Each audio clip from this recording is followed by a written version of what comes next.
Magandang araw po, welcome po sa aking channel, Love9 TV. Patalasasan po, meron po ba kayong mga properties na napapabayaan or non-performing assets? Plan nyo ibenta, pero wala kayong oras sa pagbenta nito.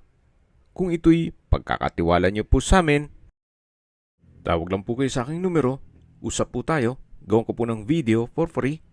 Yes, libre po, wala po kayong babayaran. Tutulungan pa namin kayong mabenta ang inyong property. Kami na po bala sa marketing, sa boosting or paid ads. Even sa tripping, hindi na po kayo mapapagod sa pag-entertain ng mga buyers. Kami na po bala sa lahat.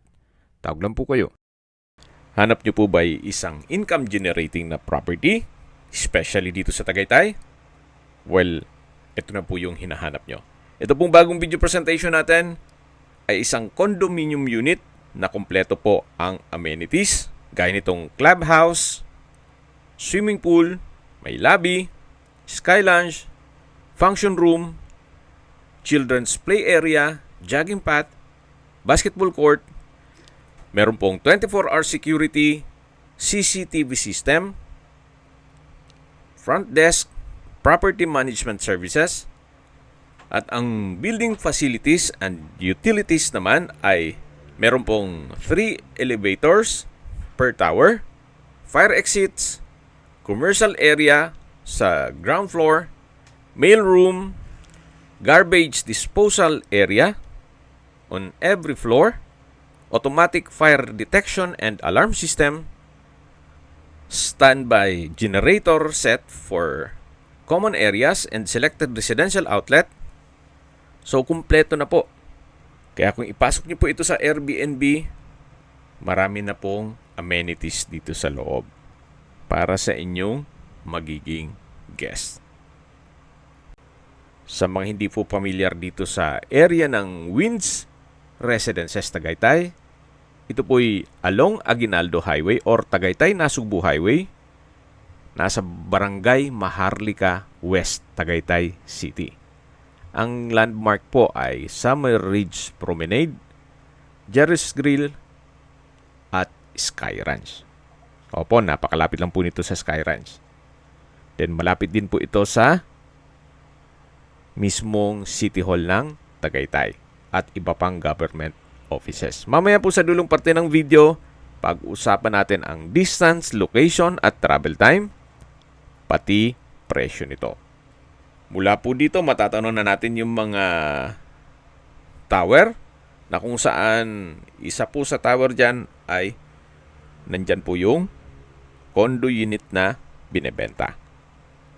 Walking distance lang naman po ito. Punta na po natin yung unit kung saan nandito na po tayo sa lobby. Then, ito po yung elevator. At mula naman po sa elevator, ito naman po yung hallway na papunta sa unit na for sale. May floor area po ito na 41.76 square meters. May 2 bedrooms. Ito po yung kitchen. Then, fully furnished na rin po. So, mula po dito sa kitchen, ito po yung toilet and bath. At dito na rin po yung laundry area. So, maayos naman po ang toilet fixtures. May washing machine. Then, may wall-mounted towel rack. May shower curtain. Naka-tile bathroom wall. Meron din pong overhead shower at hot shower set, hand wash basin, wall-mounted vanity mirror. Malaki naman po ang espasyo nito. Kahit nandyan na po yung washing machine. Yan po yung overhead shower, then hot shower set. So, ito po yung toilet and bath na kung saan dyan na rin po yung laundry area. So, check natin yung ibang parte nitong condo. Mula po dito sa kitchen, dito naman po yung dining area na meron pong wooden dining set, 4-seater po yan. High ceiling, modern lighting fixtures. Yan po yung living area o salas na meron pong sofa set. Then meron pong TV. At dito naman po yung glass wall and window na may overlooking view ng amenities. Then yung open field. At tanaw nyo po yung ibang parte ng Tagaytay. So ito po yung living area, then yung dining area, sa dulo naman yung kitchen at yung main door. Meron din pong split type aircon at flute type design wall panels. Dito na po tayo sa mga kwarto. Ito po yung first bedroom. Malaki po ang espasyo. May ceiling fan, high ceiling. May bed frame and mattress. Then, tile flooring. Meron din pong glass wall and window na may overlooking view. Halos same view po nung dun sa may living area. At ito naman po yung second bedroom. Meron pong bed frame and mattress. May wardrobe. Then, meron din pong window glass. So, yan po yung dalawang kwarto. At living area, then dining area, at yung kitchen. Pagmasdan nyo po ulit itong buong unit at pag-usapan na natin ang distance, location at travel time. Napakalapit lang po nito sa mga business establishments dito sa Tagaytay, especially sa Sky Ranch at iba pang government offices. Actually, walking distance lang po. Then mula naman po sa Tagaytay Rotonda, ang distance is 3.4 kilometers at ang travel time is 17 minutes. Kompleto na rin po doon gaya ng malls, hotels, restaurants, banks, schools, church at hospital. Yan po yung lagi kong binabanggit sa aking video na dapat niyo i-consider sa paghanap ng property, yung meron pong malapit na hospital. Hindi ko naman po sinasabing sakitin kayo. Yan naman po for emergency purpose lang naman.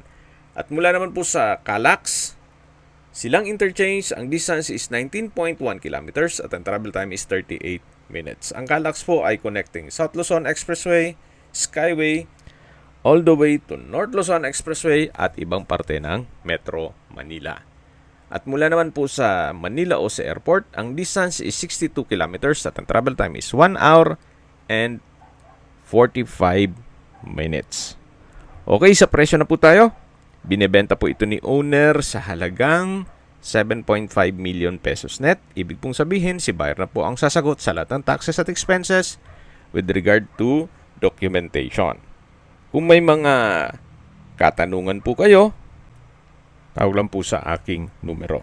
At sa mga kababayan naman natin nasa ibang bansa, meron po akong WhatsApp, Viber, at Telegram. Same number lang po, 0917-316-3399.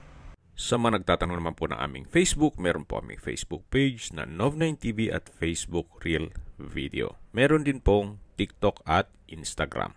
May ibang YouTube channel po kami, the Nov9TV channel,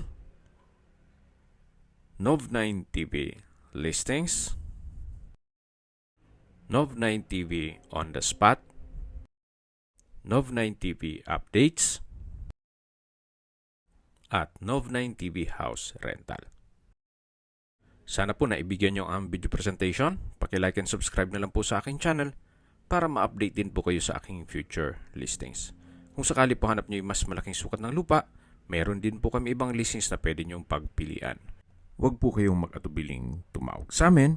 Then, let us know your budget para malaman namin kung anong property pwede naming ilog sa inyo. Sa lahat pong viewers, subscriber at nagtiwala po sa amin, salamat po sa suporta.